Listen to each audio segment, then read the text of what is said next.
അപ്പോൾ എന്താ, ഇനി ഒന്നും ചെയ്യാനില്ല. ഇനി അഥവാ എന്തെങ്കിലും ചെയ്യുന്നുണ്ടെങ്കിൽ അതും ബ്രഹ്മം.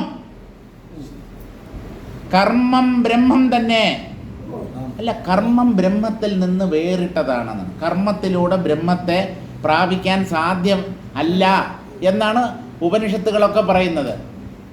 ന കർമ്മണാന പ്രജയാധനേന ത്യാഗേനൈകേ അമൃതത്വമാനശുഃ പരേണ നാകം നിഹിതം ഗുഹായാം വിഭ്രാജതേ തദ്യതയോ വിശന്തി വേദാന്ത വിജ്ഞാന സുനിശ്ചിതാർത്ഥാ സന്യാസയോഗാത് യതയഃ ശുദ്ധസത്വാഃ തേ ബ്രഹ്മലോകേ തു പരാന്തകാലേ പരാമൃതാത് പരിമുച്യന്തി സർവേ ദഹ്രം വിപാപം പരമേഷ്മഭൂതം യത് പുണ്ടരീകം പുരമധ്യസഗസ്ഥം തത്രാപി ദഹ്രം ഗഗനം വിശോകസ്തസ്മിൻ തസ്മിൻ യദന്തസ്തദുപാസിതവ്യം യോ വേദാദൗ സ്വരഃ പ്രോക്തോ വേദാന്തേ ച പ്രതിഷ്ഠിതഃ തസ്യ പ്രകൃതിലീനസ്യ യഃ പരഃ സ മഹേശ്വരഃ. കഴിഞ്ഞു. വേദാന്ത വിജ്ഞാനം നേടിയവർ, വേദാന്ത ശാസ്ത്രത്തിൻ്റെ അന്തസ്സത്ത മനസ്സിലാക്കിയവർ എല്ലാം പരമേശ്വരനാണ് എന്നാണ് അറിയുന്നത്. അവരുടെ ദൃഷ്ടിയിൽ ഭേദമില്ല, എല്ലാം ഒന്ന്. അവൻ്റെ ഉള്ളിൽ ഇഷ്ടാനിഷ്ടങ്ങൾ ഉണ്ടാവില്ല, രാഗദ്വേഷങ്ങൾ ഉണ്ടാവില്ല, വേണം വേണ്ട എന്നുള്ള ചിന്തയുണ്ടാവില്ല, ശ്രേഷ്ഠം മോശം ഈ ഭേദവും അദ്ദേഹത്തെ വിട്ട് അകന്നിട്ടുണ്ടാവും. നല്ലത് കെട്ടത് എന്ന ഭേദം പോലും, നല്ലത് ചീത്ത എന്ന ഭേദം പോലും ജ്ഞാനിയുടെ ഉള്ളിലില്ല. എന്നാൽ നല്ലത് മാത്രം ചെയ്യുന്നവനും ചിന്തിക്കുന്നവനും സംസാരിക്കുന്നവനുമാണ് ജ്ഞാനി. നല്ലത് ചീത്ത എന്നുള്ള വ്യത്യാസമില്ല, പക്ഷേ നല്ലത് മാത്രം ചെയ്യുന്നു. അതെന്തിനാ? എല്ലാം ഒന്ന് തന്നെയാണല്ലോ. ചീത്ത പ്രവർത്തിച്ചാൽ എന്താ? മോശപ്പെട്ട വാക്കുകൾ സംസാരിച്ചാൽ എന്താ? അതായത് മോശമായതിനെയൊക്കെ പരിത്യജിച്ച് നല്ലതിനെ മാത്രം സ്വീകരിച്ച് ആ വഴിയിലൂടെ മുന്നോട്ട് പോയി ഈ ആത്മാവിനെ കണ്ടെത്തിയ ആളാണ് ഈ ജ്ഞാനി. അവൻ വീണ്ടും എന്തിന് ചീത്തയിലേക്ക് വരണം? എന്തിന് അവൻ അസത്തിൻ്റെ പുറകെ പോകണം? അസത്തിനെ തരണം ചെയ്താണ് സത്തിലേക്ക് എത്തുന്നത്. ആന ആറ്റിൽ നിന്ന് കുളിച്ച് കരയ്ക്ക് കയറി പൂഴിമണൽ തൻ്റെ പുറത്ത് വാരിയിടുന്നത് പോലെ പ്രവർത്തിക്കണം ഒരു ജ്ഞാനി എന്നാണോ നിങ്ങൾ കരുതുന്നത്? നല്ലത് ചീത്ത എന്നുള്ള വ്യത്യാസമില്ല, പക്ഷേ നല്ലത് മാത്രമേ പ്രവർത്തിക്കൂ, നല്ലതേ ചിന്തിക്കൂ, നല്ലതേ സംസാരിക്കൂ. എന്തുകൊണ്ട്? അപ്പം അതിന് നമുക്ക് വേറൊരു സിദ്ധൻ്റെ ശ്ലോകം വായിക്കാം, ശ്ലോകം ഓർമ്മിക്കാം.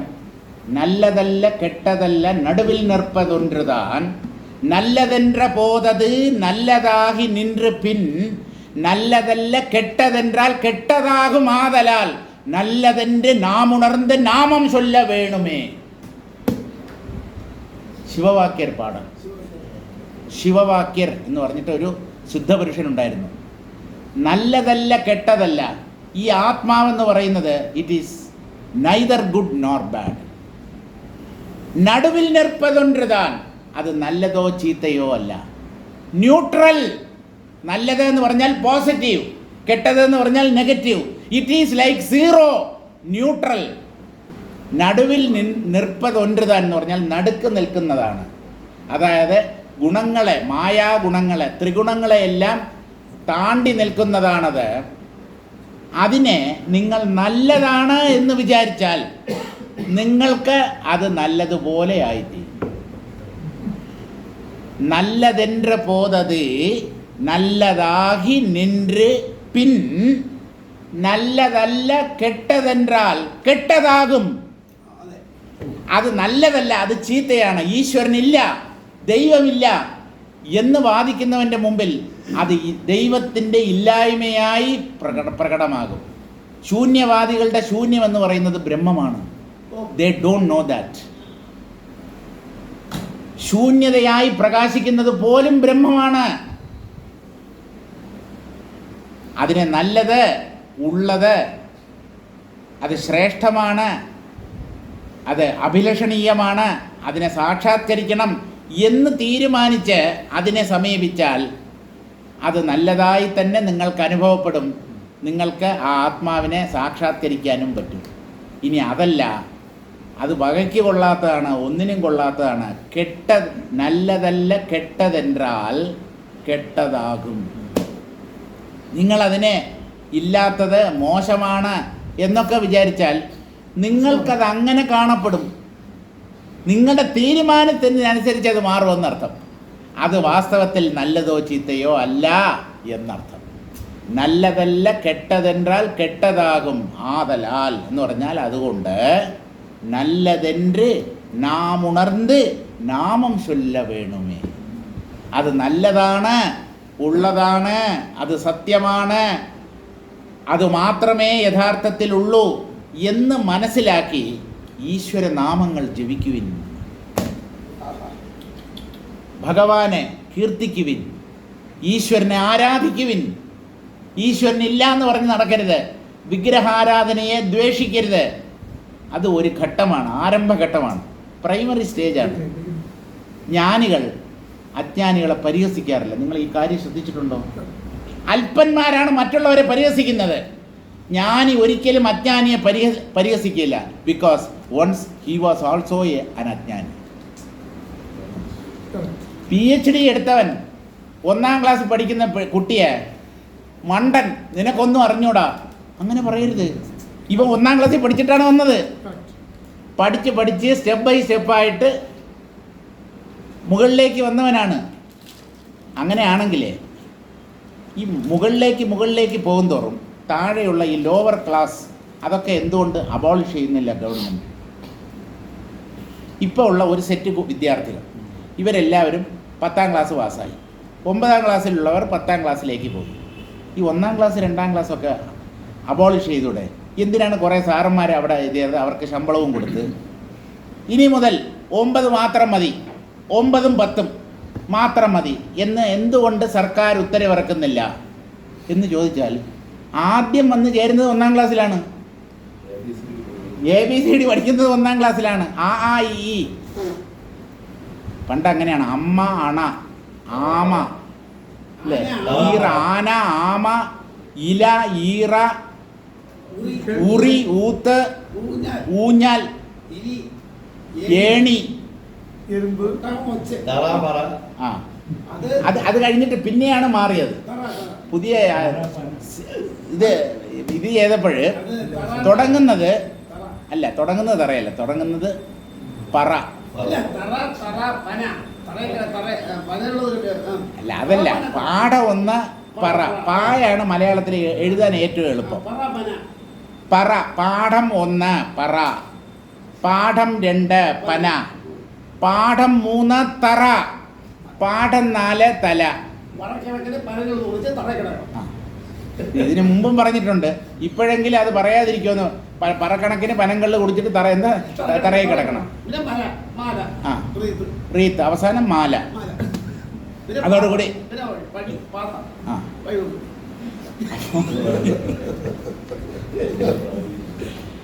അപ്പൊ കാലം മാറുമ്പോൾ ഈ വിദ്യാഭ്യാസം ഇതെല്ലാം മാറും, സിസ്റ്റം തന്നെ മാറും.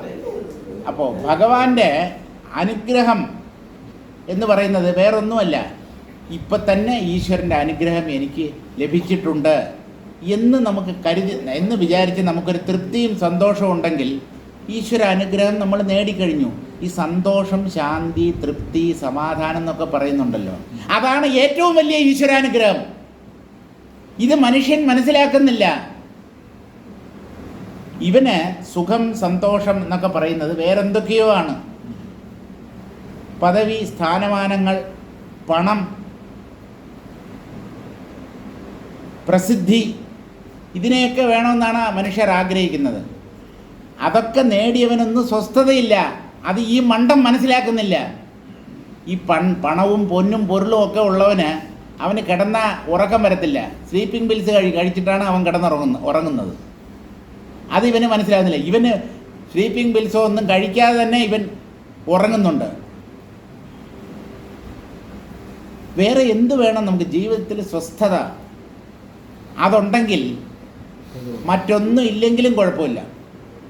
സ്വസ്ഥത ഇല്ലെങ്കിൽ മറ്റെന്തൊക്കെ ഉണ്ടായിട്ടും ഒരു പ്രയോജനമില്ല. എല്ലാവരും സ്വസ്ഥത തേടിയാണ് യാത്ര ചെയ്യുന്നത്. സ്വസ്ഥതയ്ക്ക് വേണ്ടിയുള്ള പരക്കം പാച്ചിലാണ് ഈ ജീവിതം എന്ന് പോലും നമുക്ക് പറയാം. What is life? ജീവിതം എന്താണെന്ന് ചോദിച്ചാൽ searching for happiness or running after happiness. എന്നാൽ ഓടി അത് കിട്ടുന്നുണ്ടോ എന്ന് ചോദിച്ചു കഴിഞ്ഞാൽ അവസാനം കിട്ടുന്നില്ല. ജീവിതം മുഴുവൻ സമാധാനം, സന്തോഷം, ശാന്തി, അതിൻ്റെ പുറകെ ഓടി അവസാനം അത് കയ്യിൽ കിട്ടിയോ എന്ന് ചോദിച്ചു കഴിഞ്ഞാൽ ഇല്ല. തളർന്ന് ഇയാൾ ഓടുന്നതിനിടയ്ക്ക് മരിച്ചു വീഴുകയാണ് ചെയ്യുന്നത്. അതാണ് നിഷ്ഫലമായ ജീവിതം. അതാണ് നാശമെന്ന് പറയുന്നത്. ആത്മാവിനെ സാക്ഷാത്കരിച്ചവർ ആനന്ദമഗ്നരായി കഴിയുന്നു.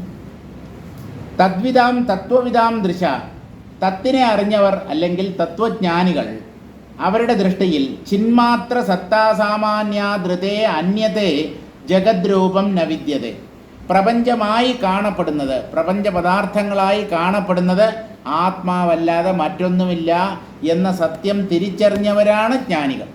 അതുകൊണ്ട് അവരുടെ കാഴ്ചപ്പാടിൽ ആത്മാവല്ലാതെ മറ്റൊന്നും തന്നെ ഇവിടെ യഥാർത്ഥത്തിലില്ല. ആത്മാ സ്വരൂപം യസ്യ തന്നാത്മ.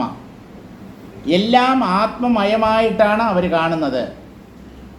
നിസ്വരൂപമിതി യാവത്. ആത്മാവിനെ ഒഴിവാക്കിയാൽ, അതായത് ഇതൊക്കെ ആത്മാവാണ് എന്നുള്ള ചിന്തയെ ഉപേക്ഷിച്ചാൽ ബാക്കിയുള്ളത് ശൂന്യതയാണ്. നാമരൂപങ്ങളെ സത്യമെന്ന് കരുതിയാണ് നമ്മൾ ജീവിക്കുന്നത്. ഈ നാമരൂപങ്ങളിൽ നിന്ന് സത്താസ്വരൂപമായ ആത്മാവിനെ നീക്കിയാൽ എന്ന് പറഞ്ഞാൽ ഇതൊക്കെ ആത്മാവാണ് എന്ന ചിന്തയെ ഉപേക്ഷിച്ചാൽ, നാമരൂപങ്ങളിൽ മാത്രം ശ്രദ്ധ പതിപ്പിച്ചാൽ ആ നാമരൂപങ്ങൾ മിഥ്യയാണ്. അവയ്ക്ക് നിലനിൽപ്പ് തന്നെയില്ല. നിങ്ങൾ ഇതൊക്കെ ആത്മാവാണ് മേശയും കസേരയും സൂര്യനും ചന്ദ്രനും ഒക്കെ ആയി മാറിയിരിക്കുന്നത് എന്ന് വിചാരിച്ചോളൂ, തെറ്റില്ല. ആത്മതത്വത്തെ മറന്ന്, ആത്മതത്വത്തെ തള്ളിക്കളഞ്ഞ് നാമരൂപങ്ങളെ മാത്രം സത്യമെന്ന് കരുതിയാൽ അങ്ങനെയുള്ള വ്യക്തിയുടെ ജീവിതം നിഷ്ഫലമായിരിക്കും. ഒരു പ്രയോജനവുമില്ലാതെ കുറേ തിന്നു, എന്തൊക്കെയോ ചെയ്തു, അവസാനം ഒന്നും കിട്ടിയില്ല. പോകുമ്പോൾ ഇവിടുന്ന് ഒന്നും കൊണ്ടുപോകാൻ പോകുന്നില്ല. ഒരു പൊട്ടോ പൊടിയോ പോലും ഇവിടുന്ന് ഒരു ചക്രവർത്തിക്ക് പോലും കൊണ്ടുപോകാൻ സാധ്യമല്ല. അപ്പോൾ ഈ നേടുന്നതൊന്നും നമ്മുടേതാക്കി നമുക്ക് നിലനിർത്താൻ പറ്റുന്നില്ലെങ്കിൽ നേടിയത് കൊണ്ട് എന്ത് പ്രയോജനം? ഇവിടുന്ന് പരലോകത്തേക്ക് പോകുമ്പോഴേ നമ്മൾ സ്വന്തമാക്കിയതൊക്കെ നമ്മുടെ ഒപ്പം എടുത്തു ചെല്ലാൻ പറ്റുമെങ്കിൽ it is well and good. നമ്മൾ വരുമ്പോഴെങ്കിലും ശരീരത്തെയെങ്കിലും കൊണ്ടുവന്നു. ഒരു കുഞ്ഞ് ജനിക്കുമ്പോൾ ഒരു ശരീരമെങ്കിലും കൂടെ വരുന്നുണ്ട്. ആ ശരീരത്തെ പോലും ഇവിടെ വിട്ടിട്ടാണ് ജീവൻ പരലോകത്തേക്ക് യാത്രയാകുന്നത്. അതുകൊണ്ട് ബാഹ്യ ദൃശ്യങ്ങളിൽ മോഹിക്കണ്ട. അവനവൻ്റെ ശരീരത്തെ പോലും സത്യമെന്ന് കരുതണ്ട. ഇതൊക്കെ മായയുടെ പ്രകടനങ്ങളാണ്. ഇത് എപ്പോഴും ഓർമ്മിക്കുക. ആത്മാവ് മാത്രമാണ് സത്യമായിട്ടുള്ളത്. ആ ആത്മാവ് തന്നെയാണ് മായാ ദൃശ്യങ്ങളായി കാണപ്പെടുന്നത് എന്ന കാര്യവും ഓർമ്മിക്കുക. ആത്മവിചാരത്തെ വിട്ടിട്ട് ഒരു സെക്കൻഡ് പോലും നമ്മുടെ ജീവിതത്തിൽ കടന്നു പോകരുത്. എപ്പോഴും തച്ചിന്തനം, തത് കഥനം, തത് അന്യോന്യം തത് പ്രബോധനം, ഏതദേകപരത്വം ഹി ജ്ഞാനാഭ്യാസം വിദുർബുധാഹ. ഇത് വിദ്യാരണ്യ സ്വാമികളുടെ ശ്ലോകമാണ്, പഞ്ചദശിയിലെ. തച്ചിന്തനം, always think of it or think over it. തത് കഥനം, ആൾവേസ് സ്പീക്ക് അബൌട്ട് ഇറ്റ്. അന്യോന്യം തത് പ്രബോധനം, ഇൻസ്ട്രക്ട് ഈച്ച് അതർ. ഈ കാര്യം വേറൊരാളുമായിട്ട് സംസാരിക്കൂ. അദ്ദേഹത്തിന് അറിയാവുന്നത് നിങ്ങൾ കേൾക്കുകയും വേണം. ഞാൻ പറയുന്നത് മാത്രം കേട്ടാൽ മതി, ഇങ്ങോട്ടൊന്നും പറയണ്ട. അവ ചൊല്ലറതേയും കേൾക്കണം, നാമ ചൊല്ലറതേയും അവൻ കേൾക്കണം. ടോക്ക്, ഡയലോഗ് എന്ന് പറഞ്ഞു കഴിഞ്ഞാൽ രണ്ട് വശത്തും ഉണ്ടാവണം. ചിലർ ഫോൺ എടുത്തു കഴിഞ്ഞാൽ നമ്മളാണ് ഫോൺ ചെയ്തത്, എന്തെങ്കിലും ഒരു കാര്യം പറയാനാണ്. അയാൾ അവിടുന്ന് നെല്ല്, ഞാൻ പറയുന്ന കേൾക്ക്, നെല്ല് എടാ, it is me who called you and you are not allowing me to speak anything. You won't speaking. നിങ്ങൾ ചുമ്മാ ഞാനൊരു കാര്യം പറയാൻ വേണ്ടിയാണ് നിങ്ങളെ വിളിച്ചത്. ഞാൻ പറയുന്നത് ആദ്യം കേൾക്ക്, അത് കഴിഞ്ഞിട്ട് നിങ്ങൾക്ക് പറയാനുള്ളത് പറ. ഇതാണ് മനുഷ്യൻ്റെ സ്വഭാവം. അവസാനം നമ്മൾ ദേഷ്യം വന്നിട്ട് ഫോൺ കട്ട് ചെയ്യും. B a good listener. Only a good listener can become a good speaker. ആര് പറയുന്നത് ഒന്നും കേൾക്കത്തില്ല. നിങ്ങളെങ്ങനെ നല്ല ഒരു വക്താവായിത്തീരും, നല്ല ഒരു പ്രഭാഷകനായിത്തീരും? ആദ്യം കേൾക്കാൻ പഠിക്കൂ. അടങ്ങിയിരുന്നു കൊണ്ട് ഒരാൾ പറയുന്നത് ശ്രദ്ധിക്കൂ. അങ്ങനെ ശ്രദ്ധിച്ച് കേട്ട് നിങ്ങൾ ഒരു പ്രഭാഷകനായി മാറും. ഇതുപോലെ വേറൊരു ചൊല്ലുണ്ട്, only a good student can become a good teacher. First you have to be a good student, then only you will become a good teacher. നിങ്ങൾ വിദ്യാർത്ഥിയായിരിക്കുമ്പോൾ തന്നെ ബിലോ ആവറേജ് ആണെങ്കിൽ നിങ്ങൾക്ക് എങ്ങനെ ഒരു നല്ല അധ്യാപകനായി തീരാൻ പറ്റും? അപ്പോൾ നമ്മൾ മറ്റേ ശ്ലോകം വിട്ടുപോയി. കേട്ട് നനച്ചിട്ടിരുൾ മാറട്ടെ, കേട്ടറി വറ്റിട്ട് അറിയട്ടെ. കേട്ടത് എന്ന് ചോദിച്ചു കഴിഞ്ഞാൽ, കേട്ടത് എന്ന് പറഞ്ഞാൽ പുസ്തകത്തിൽ നിന്ന് വായിച്ചത്, മറ്റൊരാൾ പറഞ്ഞ് നമ്മൾ കേട്ട് മനസ്സിലാക്കിയത്. അതൊക്കെ പോയിട്ട് അറിയണം, നേരിട്ടറിയണം, സാക്ഷാത്കരിക്കണം, സത്യത്തെ പ്രത്യക്ഷമായി അനുഭവിക്കണം എന്നർത്ഥം. കേട്ടറി വറ്റിട്ടറിയട്ടെ. അങ്ങനെ അറിഞ്ഞാൽ അതുകൊണ്ടുള്ള ലാഭം അതുകൊണ്ട് ഒരു കാര്യം മനസ്സിലാകും, നാട്ടിയിട്ടില്ല കോവിലിൽ ദൈവം കോവിലിൽ പ്രതിഷ്ഠിക്കപ്പെട്ടിരിക്കുന്ന ആ വിഗ്രഹമല്ല, ഏട്ടിലിരിപ്പതുമില്ലപ്പോൾ. വേദാന്ത കൃതികൾ അല്ലെങ്കിൽ ഈശ്വര പ്രതിപാദകങ്ങളായ മറ്റു പുസ്തകങ്ങളിൽ അവിടെയും ദൈവം ഇരിപ്പില്ല. ദൈവം എൻ്റെ ഉള്ളിൽ. തെറ്റ്, ദൈവം ഞാൻ തന്നെ. പുസ്തകത്തിലില്ല. ഏട്ട് ചുരയ്ക്കായി കറിക്ക് ഉതവാതെന്ന് തമിഴിൽ ചൊല്ലുക. മലയാളത്തിൽ പറയും ഏട്ടിലെ പശു പുല്ല് തിന്നില്ല എന്ന് പറയും. ഏടെന്ന് പറഞ്ഞാൽ പുസ്തകം, ഗ്രന്ഥം, പടം, ഒരു പശുവിൻ്റെ പടം. അതിൻ്റെ മുമ്പിൽ എത്ര പുല്ല് കൊണ്ടിട്ടാലും അത് പുല്ല് തിന്നില്ല. പടത്തിൽ കാണുന്ന ഓറഞ്ചോ ആപ്പിളോ കഴിച്ച് നമുക്ക് വിശപ്പ് അടക്കാൻ പറ്റില്ല. അനുഭവിക്കണം.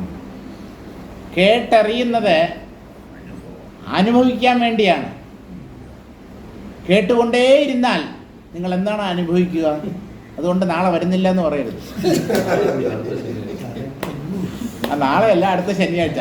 ഇനിയിപ്പോൾ ഞങ്ങൾ ഇങ്ങോട്ട് വരുന്നില്ല, കാരണം കേട്ടിട്ട് കഥയില്ല. നിങ്ങൾ വരുന്നില്ല എന്ന് പറഞ്ഞാൽ ഞാനും വരേണ്ട കാര്യമില്ലല്ലോ.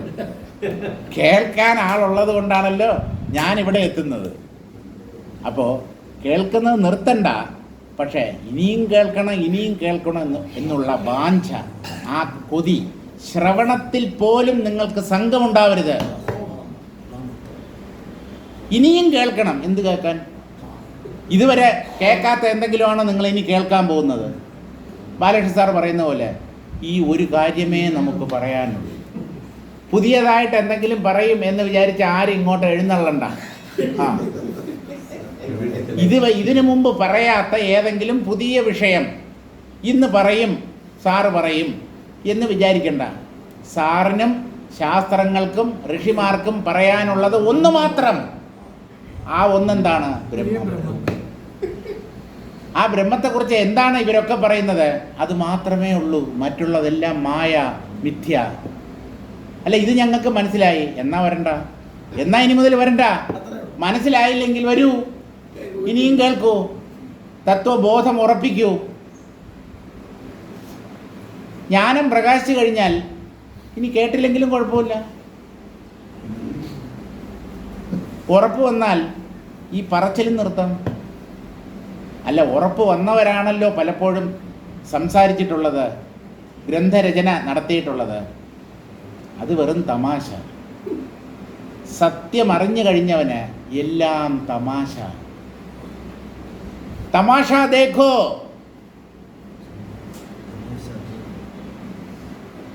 the whole world is a തമാശ. நாடகமே உலகம், நாளை நடப்பதை யார் அறிவார், ഓർ നാടകമേ ഉലകം. ഇത് തന്നെയാണ് ശ്രീനാരായണ ഗുരുദേവൻ പറഞ്ഞത്. അഹോ നാടകം നിഖിലവും. ജനനീ നവരത്ന മഞ്ജരിയിൽ അദ്ദേഹം പറയുന്നു, ഈ പ്രപഞ്ചം ഒരു നാടകമാണ്.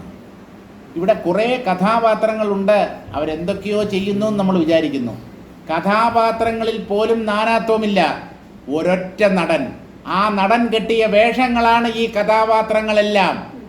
ഈശ്വരൻ എന്ന ഒരു നടൻ കെട്ടിയ വേഷങ്ങളാണ് ഈ ജീവന്മാരെല്ലാം. ഒന്നും വാസ്തവമില്ല. ഇവിടെ ഒരു കഥയുമില്ല, തിരക്കഥയുമില്ല, സംഭാഷണവുമില്ല, ഡാൻസും ഇല്ല, പാട്ടുമില്ല, കൂത്തുമില്ല.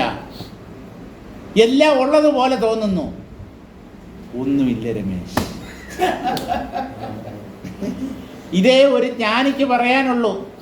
നമ്മൾ കേട്ട് ഗ്രഹിക്കേണ്ടതും ഇത്ര മാത്രമേ ഉള്ളൂ.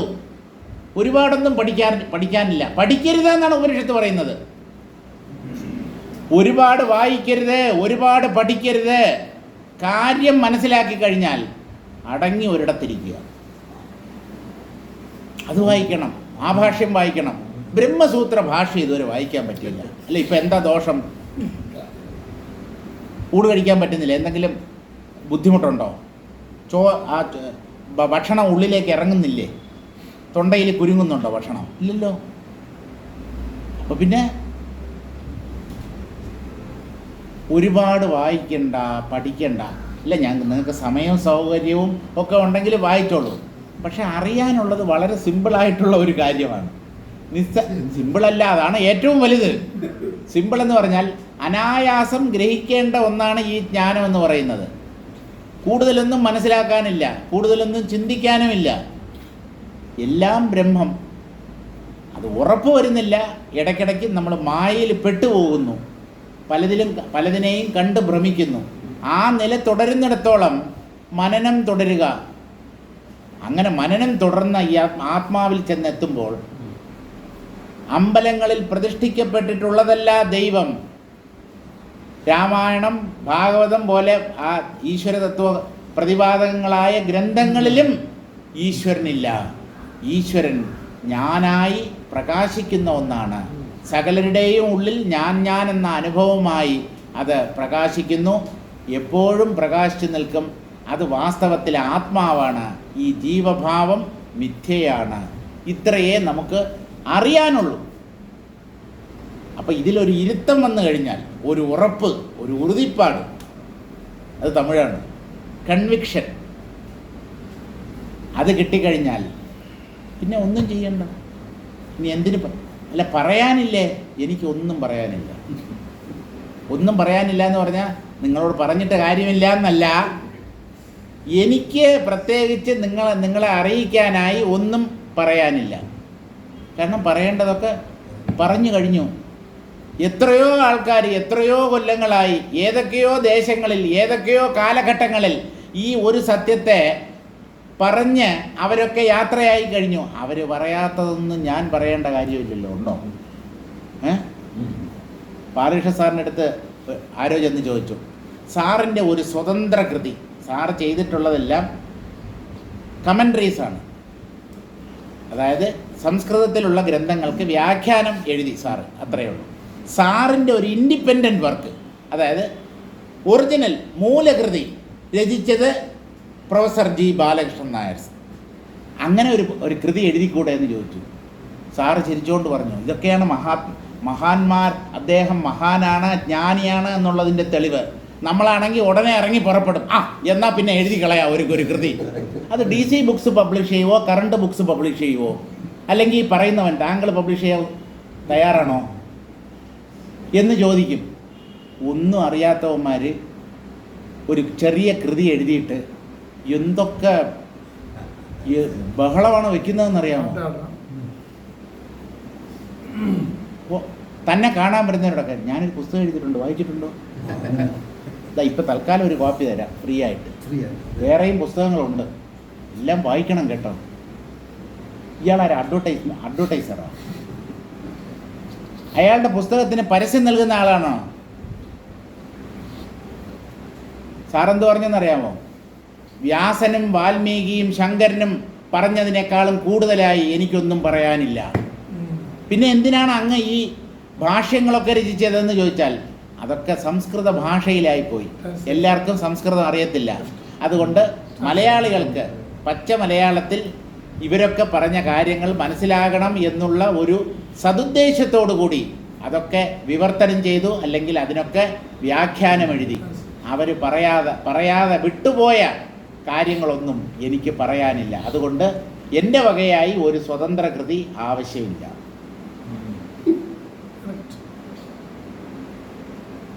ഇവർ പറഞ്ഞത് എന്തെങ്കിലും വിട്ടുപോയിട്ടുണ്ടെങ്കിലല്ലേ അതും കൂടെ ഉൾക്കൊള്ളിച്ചുകൊണ്ട് ഒരു കൃതി എഴുതേണ്ട കാര്യമുള്ളൂ. എല്ലാം പറഞ്ഞു കഴിഞ്ഞു, അവർ ഒന്നും വിട്ടിട്ടില്ല. അവർ ബാക്കി വെച്ചിട്ട് പോയതൊന്നുമില്ല. ഏതൊക്കെ വീക്ഷണകോണിലൂടെ ഈ ആത്മതത്വത്തെ അവതരിപ്പിക്കാൻ പറ്റുമോ ആ വീക്ഷണകോണുകളെ എല്ലാം അവർ അംഗീകരിച്ചു കഴിഞ്ഞു. എന്തൊക്കെ ഉദാഹരണം നിരത്താൻ പറ്റുമോ ആ ഉദാഹരണങ്ങളെല്ലാം അവർ നിരത്തി കഴിഞ്ഞു. നിങ്ങളിനി പുതിയതായി ഒരു ഉദാഹരണം പോലും കണ്ടുപിടിക്കാൻ പറ്റില്ല. പിന്നെയാണോ അവർ പറയാൻ വിട്ടുപോയ ഒരു കാര്യം നിങ്ങൾ പറയാൻ പോകുന്നത്? ഒരു പുതിയ ഉദാഹരണം നിങ്ങൾക്ക് കണ്ടുപിടിക്കാൻ പറ്റില്ല, ഒരു പുതിയ ഉപമ നിങ്ങൾക്ക് കണ്ടുപിടിക്കാൻ പറ്റില്ല. എല്ലാം അവർ നേരത്തെ ചെയ്തു വെച്ചിട്ട് പോയതാണ്. ഞാൻ പലപ്പോഴും പറയും, ബാലകൃഷ്ണൻ നായർ സാറിൻ്റെ ചട്ടിയിൽ നിന്ന് പിറക്കിയെടുത്തതാണ് എൻ്റെ വാക്കുകൾ.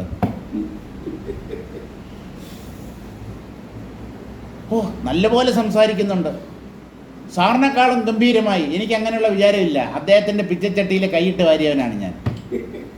സാറിൻ്റെ കയ്യിൽ പിച്ചച്ചട്ടി ഉണ്ടായിരുന്നെന്ന് അങ്ങനെയൊന്നും ചോദിക്കരുത്. അദ്ദേഹത്തിൻ്റെ വാക്കുകൾ ഞാൻ കടമെടുത്തിട്ടാണ് സംസാരിക്കുന്നത്. അദ്ദേഹത്തിൻ്റെ ആശയങ്ങളാണ് ഞാൻ അവതരിപ്പിക്കുന്നത്. അതിൽ എൻ്റേതെന്ന് പറയാൻ എനിക്ക് എന്തുണ്ട്? എനിക്കെന്ത് അങ്ങനെ അഹങ്കരിക്കാൻ പറ്റും, അഭിമാനിക്കാൻ പറ്റും? അങ്ങനെയൊന്നുമില്ല. വെറും വാക്ക് പറയുകയല്ല, പാഴ്വാക്ക് പറയുകയല്ല, പൊങ്ങച്ചം പറയുകയല്ല. ഇങ്ങനെയൊക്കെ വിചാരിക്കുമ്പോൾ ആൾക്കാർ രമേഷ് സാറ് എന്തൊരു വിനയം, അങ്ങനെയൊക്കെ വിചാരിക്കട്ടെ. ആ ഉദ്ദേശവും ഇല്ല. നിങ്ങൾ എന്ത് വേണമെങ്കിലും എന്നെക്കുറിച്ച് വിചാരിച്ചോളൂ, ഇത് സത്യമാണ്. തത് സത്യമേതത് സ്ഫുടം. ആണയിട്ട് പറഞ്ഞാലും ആളുകൾ വിശ്വസിക്കില്ല. അണ്ടനും അടകോടനും പറയുന്നതൊക്കെ വിശ്വസിച്ച് നടക്കും. ജ്ഞാനികൾ സത്യം ചെയ്ത് ശപഥം ചെയ്ത് പറഞ്ഞാലും അത് വിശ്വസിക്കാൻ അജ്ഞാനികൾ തയ്യാറല്ല. എന്തുകൊണ്ട്? അവൻ്റെ തലവിധി, അവരുടെ തലവിധിയാണത്. വിശ്വസിക്കാൻ തോന്നില്ല. അവരുടെ വാക്കുകളെയും സംശയിക്കും. ഈ 100% വിശ്വാസം അത്ര പെട്ടെന്ന് ഉണ്ടാവാറില്ല. ആർക്കും ആരെയും 100% വിശ്വാസമില്ല. ഭാര്യയ്ക്ക് ഭർത്താവിന് വിശ്വാസമില്ല, ഭർത്താവിന് ഭാര്യയെ വിശ്വാസമില്ല, അച്ഛന് മക്കളെ വിശ്വാസമില്ല, മക്കൾക്ക് മാതാപിതാക്കളെ വിശ്വാസമില്ല, സർക്കാരിന് ജനങ്ങളെ വിശ്വാസമില്ല, ജനങ്ങൾക്ക് സർക്കാരിനെയും വിശ്വാസമില്ല. ഭക്തന് ഈശ്വരനെയും 100% വിശ്വാസമില്ല. ഈശ്വരന് വിശ്വാസം എന്നുള്ളതില്ല. കാരണം അദ്ദേഹം ജ്ഞാനസ്വരൂപനാണ്. ഈ ഭക്തന്മാരൊക്കെ ഞാൻ തന്നെയാണ് എന്ന് അദ്ദേഹം അറിയുന്നത് കൊണ്ട് വിശ്വാസത്തിൻ്റെ ആവശ്യം അദ്ദേഹത്തിനില്ല. നമുക്കാണ് വിശ്വാസം, ബിലീഫ്. നമ്പിക്കൈ പോയിട്ട് തുമ്പിക്കൈ കൂടെ ഇല്ല. ആനയുടെ തുമ്പിക്കൈ എന്ന് പറയാറില്ല, അതുപോലും ഇല്ല. ഇപ്പം എന്ത് ചെയ്യാൻ പറ്റും? ഗുരുവാക്യം, ശാസ്ത്രവാക്യം, അതിൽ അചഞ്ചലമായ വിശ്വാസമാണ് ആദ്യം ഉണ്ടാവേണ്ടത്. അതുണ്ടാവുന്നത് ഈശ്വര കൃപ കൊണ്ട് മാത്രമാണ്. അല്ലാത്തവൻ ഇങ്ങോട്ട് വരില്ല. ഇതൊക്കെ സത്യമാണെന്ന് അവൻ്റെ മനസ്സ് ഒരിക്കലും അംഗീകരിക്കുകയില്ല. എന്തൊക്കെയോ കേൾക്കും. ഇതിൻ്റെ അവിടുന്ന് ഇവിടുന്നൊക്കെ എടുത്ത് വേറൊരാളുടെ മുമ്പിൽ പറഞ്ഞ ആളാവും. അങ്ങനെയുണ്ട്. അതിനുവേണ്ടി കേൾക്കാൻ വരുന്നവരുണ്ട്. ഇവിടെ നമ്മൾ പറയുന്ന എന്തെങ്കിലും ഉദാഹരണമോ അല്ലെങ്കിൽ ഏതെങ്കിലും ഐഡിയാസോ അതെടുത്തിട്ട് 4 പേരുടെ മുമ്പിൽ അത് അവതരിപ്പിച്ച് ഞെളിഞ്ഞ് നടക്കും, അല്ലെങ്കിൽ ആളാവും. അതുകൊണ്ടൊന്നും കാര്യമില്ല സുഹൃത്തുക്കളെ. ആത്മാർത്ഥത, സിൻസിയറിറ്റി 100%. വേറെ ഒരു ലൗകിക ലാഭവും ഉദ്ദേശിച്ച് ഒന്നും ചെയ്യരുത്. ഇതിനെ എനിക്കറിയണം, ഞാനിത് നേടും, ഇത് നേടാതെ എൻ്റെ ജീവിതം സാർത്ഥകമാവുകയില്ല. അങ്ങനെ ഒരു ദൃഢനിശ്ചയത്തോടു കൂടി ഈ ആത്മാവിനെ അല്ലെങ്കിൽ ഈശ്വരനെ സമീപിക്കുന്നവർക്ക് മാത്രമേ ഈശ്വരജ്ഞാനം ലഭിക്കുകയുള്ളൂ. മറ്റുള്ളതൊക്കെ ചുമ്മാ ഐ വാഷ്, ബാക്കിയുള്ളതെല്ലാം ഐ വാഷ്, ഒരു പ്രയോജനവുമില്ല. തദ്വിദാം തത്വവിദാം ദൃശ ചിന്മാത്ര സത്താ സാമാന്യാദൃതേ അന്യത് ജഗദ്രൂപം ന വിദ്യതേ ആത്മാ സ്വരൂപം യസ്യ തന്നാത്മാ നിസ്വരൂപമിതി യാവത്. പ്രപഞ്ച ദൃശ്യങ്ങൾ പൊള്ളയാണ്. ഈ പ്രപഞ്ച ദൃശ്യങ്ങൾ എന്ന് പറയുന്നത് ഹോളോയാണ്, സ്റ്റഫില്ല. കാനൽ ജലം പോലെ, കയറിൽ കാണപ്പെടുന്ന സർപ്പം പോലെ, ആകാശത്തിൻ്റെ നീലിമ പോലെ, സ്വപ്ന പദാർത്ഥങ്ങളെപ്പോലെ, സ്റ്റഫില്ല. പിടിച്ചെടുക്കാൻ പറ്റില്ല. നമ്മൾ എന്തിനാണ് പദാർത്ഥങ്ങളെ ആശ്രയിക്കുന്നത്? സുഖിക്കാൻ. സുഖം. കല്യാണം കഴിക്കുന്നത് എന്തിനാ? സുഖിക്കാൻ. പണം സമ്പാദിക്കുന്നത് എന്തിനാ? സുഖിക്കാൻ. പേരും പ്രശസ്തിയും നേടാൻ ആഗ്രഹിക്കുന്നത് എന്തിനാ? സുഖിക്കാൻ. നമ്മുടെ ലക്ഷ്യമെന്ന് പറയുന്നത്, കർമ്മങ്ങൾ പലതായാലും ലക്ഷ്യമെന്ന് പറയുന്നത് സുഖം സുഖം സുഖം മാത്രം. അതുമാത്രമാണ് നമുക്ക് കിട്ടാത്തത്. അങ്ങനെ ഒരു ജീവിതം ജീവിച്ചിട്ട് എന്തു പ്രയോജനം? എവിടെയാണ് നമുക്ക് പാളിച്ച പറ്റുന്നത്? യഥാർത്ഥ സുഖം ഏതിലാണെന്നറിയുന്നില്ല. സുഖമില്ലാത്ത, സുഖത്തിൻ്റെ കണിക പോലുമില്ലാത്ത, ദുഃഖത്തിൻ്റെ പര്യായങ്ങളായ ബാഹ്യവസ്തുക്കളിൽ സുഖമുണ്ടെന്ന് കരുതി അവയുടെ പുറകെ പായുന്നു. എന്നിട്ട് സുഖം കിട്ടുന്നില്ല എന്ന് പറയുന്നു. നിങ്ങൾ അന്വേഷിക്കേണ്ട സ്ഥലത്ത് അന്വേഷിച്ചില്ല. താക്കോലും മറ്റുമൊക്കെ നമ്മൾ വീട്ടിൽ എവിടെയെങ്കിലും വെച്ച് മറന്നിട്ട് വീട് മുഴുവൻ പരതും. ചിലരുണ്ട് ഓഫീസിലും ചെന്ന് പരതും, അവിടെ എങ്ങാനും വെച്ചിട്ടുണ്ടോന്ന്.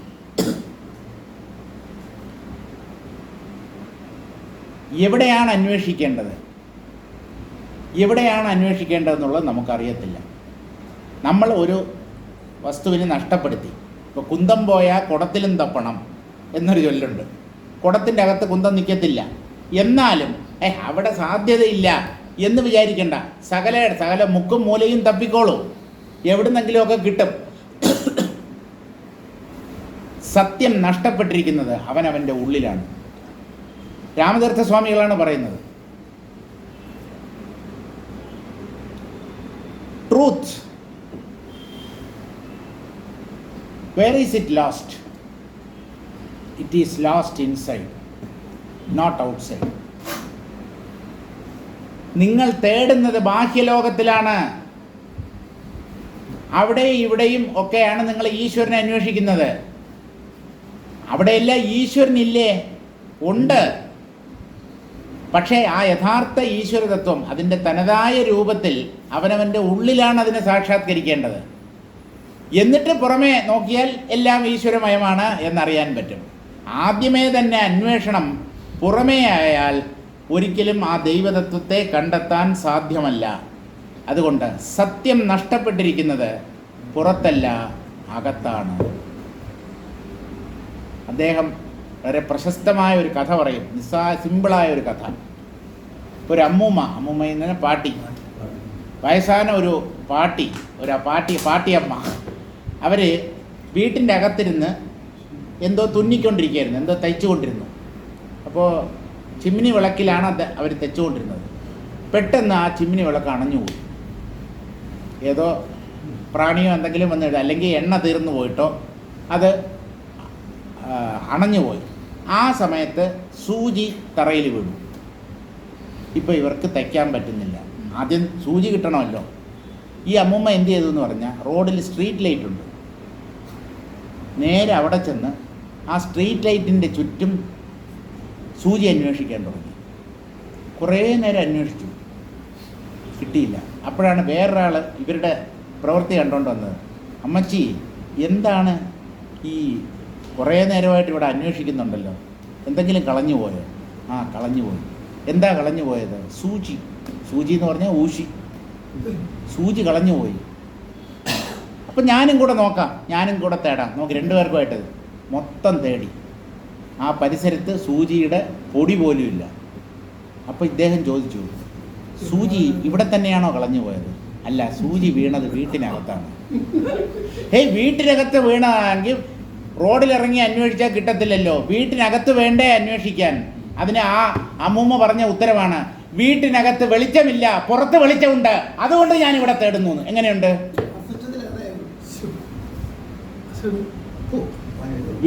മുറിക്കകത്താണ് സൂചി വീണത്, പക്ഷെ അവിടെ ഇരുട്ടാണ്, പുറത്ത് വെളിച്ചമുണ്ട്, അതുകൊണ്ട് ഞാൻ സൂചി ഇവിടെ അന്വേഷിക്കുന്നു. വീണയിടത്ത് നഷ്ടപ്പെട്ട ഇടത്താണ് അതിനെ അന്വേഷിക്കേണ്ടത്. എവിടെയാണോ ഏത് സ്ഥലത്താണോ അത് വീണത് അവിടെ തേടണം. അല്ല, അകത്ത് ഇരുട്ടാണല്ലോ, ഒരു കാര്യം ചെയ്യൂ, ഒരു വിളക്കോ ടോർച്ചോ കത്തിച്ചുകൊണ്ട് സൂചി നഷ്ടപ്പെട്ട സ്ഥലത്തിൽ തിരയൂ. ജ്ഞാനത്തിൻ്റെ വിളക്കുമായി അവനവൻ്റെ ഹൃദയത്തിൽ അന്വേഷിച്ചാൽ ആ സത്യത്തെ കിട്ടുന്നു. അല്ലാതെ ഹൃദയത്തിൽ അന്ധകാരം മാത്രമേ ഉള്ളൂ, ഉള്ളിൽ ഇരുട്ടാണ്, അവിടെ ഒന്നും കാണാൻ പറ്റുന്നില്ല, അതുകൊണ്ട് ഞാൻ അമ്പലത്തിൽ ദൈവത്തെ അന്വേഷിക്കുന്നു എന്ന് പറയുന്നത് ഈ അമ്മച്ചിയുടെ സംസാരം പോലെയാണ്. Take a lamp and search where the needle is lost. എപ്പോഴും ഒന്ന് നഷ്ടപ്പെട്ട സ്ഥലത്തിൽ അന്വേഷിച്ചാലേ അത് കിട്ടും. വെളിച്ചം ഇല്ലെന്നുണ്ടെങ്കിൽ വെളിച്ചം കൊണ്ടുവരിക. കണ്ണടച്ചാൽ ഉള്ളിൽ ഇരുട്ട് മാത്രമേ ഉള്ളൂ സ്വാമി എന്ന് പറഞ്ഞു കഴിഞ്ഞാൽ, ജ്ഞാനത്തിൻ്റെ തിരി തെളിയിക്കൂ. ജ്ഞാനപ്രകാശത്തിൻ്റെ സാന്നിധ്യത്തിൽ ഉള്ളിൽ തിരയൂ. അപ്പോൾ ഈ ആത്മതത്വത്തെ കണ്ടെത്താൻ പറ്റും. മതി.